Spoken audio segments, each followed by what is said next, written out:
Hey, I'm Dan Solberg, and welcome to part one of my Terra Battle series, whereby we go through some of the basics of the game, Terra Battle.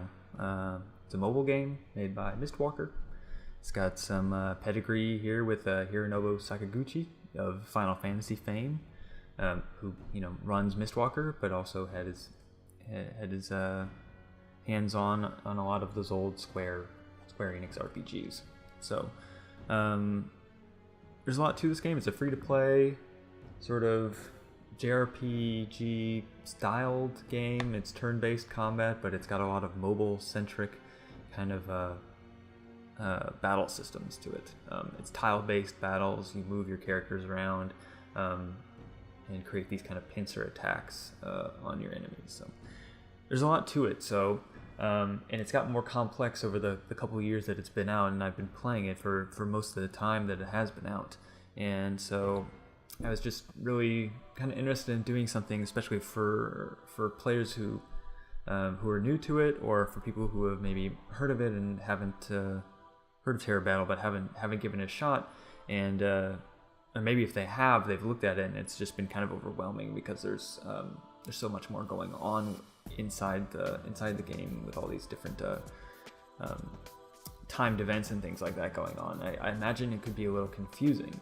So I wanted to do just sort of a series of videos to go through some of the basics of the game and talk about some strategies that I think make for an efficient use of your time and potentially money if you want to put money into it.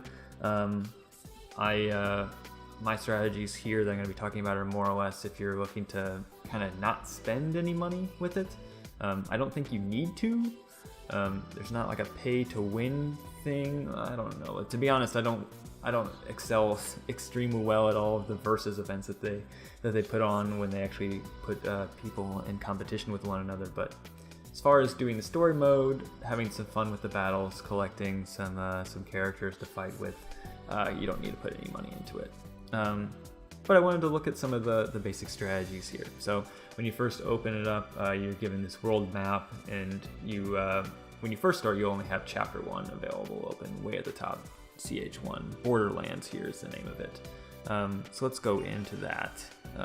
We'll go into the first chapter here, which costs 1 stamina. You can see the battery up at the top of the screen. I've got 116 out of 121 possible stamina, so anytime you do a battle, it costs some amount of that battery, and that's kind of your limiter as to like how many fights you can do in a row. These are just one, so they don't cost that much, but later on, they cost 20, 30 kind of stamina per round, so you can only do a few fights. Also worth noting with regard to the stamina is if you finish an entire chapter, you get sort of a recharge. In addition to a max stamina bonus. Anyway, we would mainly want to look at the battle system here. So let's go into chapter 1 and see what we got. I'm going to go in with my ragtag crew of knights and mages and monsters here versus this little wee Orbling here in the corner. This is our big bad character that we're going to fight here in the first chapter. He looks pretty tough. He's got a sword. Not in the picture, but in his little icon there, you can see he's got a slash attack. I don't think we'll have much of a problem, especially considering that there's kind of a paper, rock, scissors element going on here.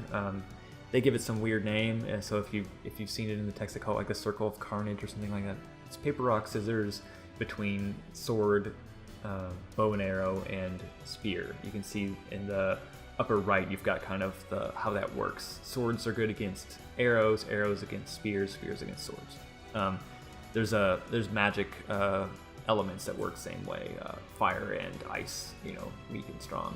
Lightning and a darkness kind of magic are also weak and strong against one another. Okay, let's talk movement.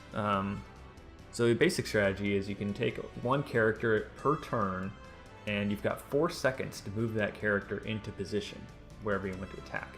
The goal is to get characters on opposite sides of where the enemy is, and that will engage in attack. So in this case, the enemy is in the corner, so I can corner him, and that will still count as an attack instead of getting on opposite sides, either vertically or horizontally. So if I just move my guy over there, he's ready to go, and then I'll move the mage over and they'll initiate the attack. Now, you might notice that all the characters seem like they're kind of joining in on the attack. That's because they were all lined up together. If your other characters are in line and not unobstructed in line, so there can't be another enemy in the way, they will kind of join in on the attack and potentially have some of their unique skills triggered. Let's look at the knight here real quick. So you can see he's got down under his skills, it says companion, but underneath that is kind of a skill list. Mega Spear, defense plus 5%. And after Mega Spear's got 50%, so that's the likelihood that he will actually use a special skill beyond his basic attack. That is compounded by your skill bonus percentage, which is, in this case, under where it says C class, there's kind of a blue B in a circle, or a dark B surrounded by a blue circle. Says 39.9. So that's sort of the bonus percentage that gets added to your skill bonus. So Mega Spear's likelihood of attacking is not 50, but it's actually 50 plus 39.9, so 89.9, just about 90% chance that it will actually hit. Pretty likely. If it just says equip down there, that means it's on by default, but for most of those, they will run out over the course of the fight. Okay, so the other thing with movement is I've got 4 seconds to move one character, but if I actually move a character through another one of my fighters, they will essentially swap places with them. And you can do this in rapid succession, sort of like moving in loops through one multiple times, and you can move a character all the way across the board. So I'm going to do that here, moving the knight again through the mage.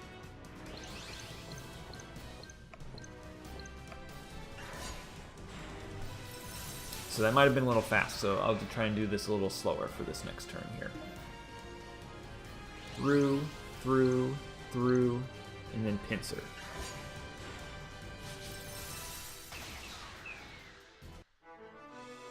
So that's that round. End of the chapter, you get some XP bonuses. If you have certain luck percentages, you might get some extra treasure chests, coins, which you can use to recruit some lower level monsters, and you also need coins to do any of the other kind of evolutions and job adding and all that kind of stuff. There's a job system if you're familiar with some of the older Final Fantasy stuff, but we're not going to talk too much about that one in this video.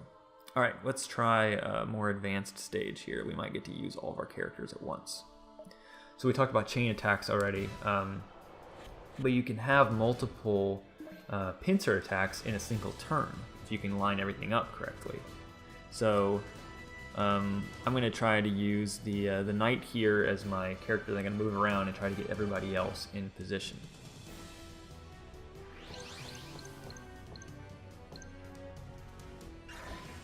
So nobody is lined up to do chain attacks with one another, but there are 2 pincers lined up, so they'll run through both of those.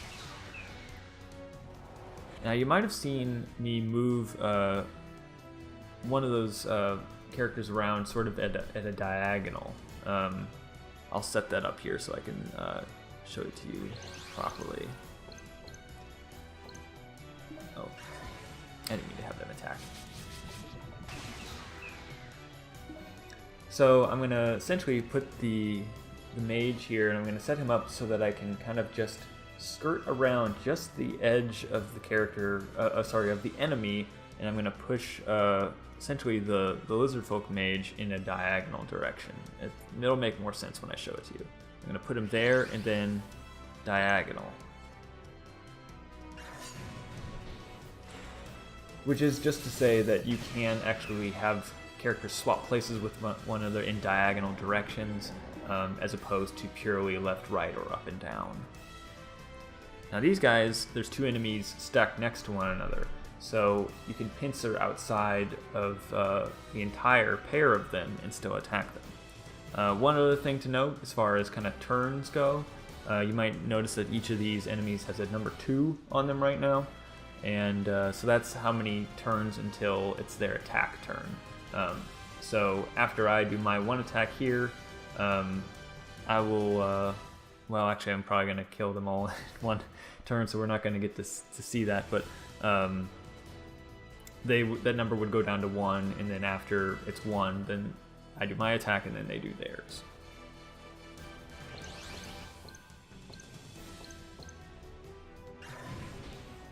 So you got a little bit of a chain here, even though that one, the Saber-Tooth King, he's involved in a pincer attack, but he's also part of the chain.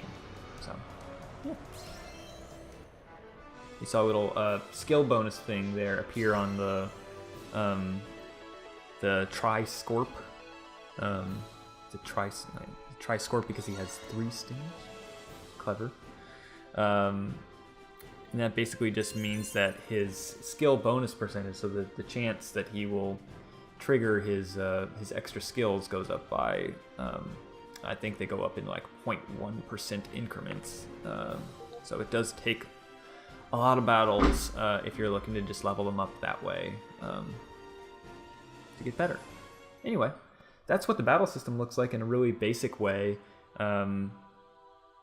I will do some more videos that show off some of the more advanced systems and some of the more intricate kinds of characters, and continue to talk about ways in which you can play the game in a really efficient way so you don't have to spend any money and that kind of stuff. And still have a good time. So I'll see you next time. Ciao.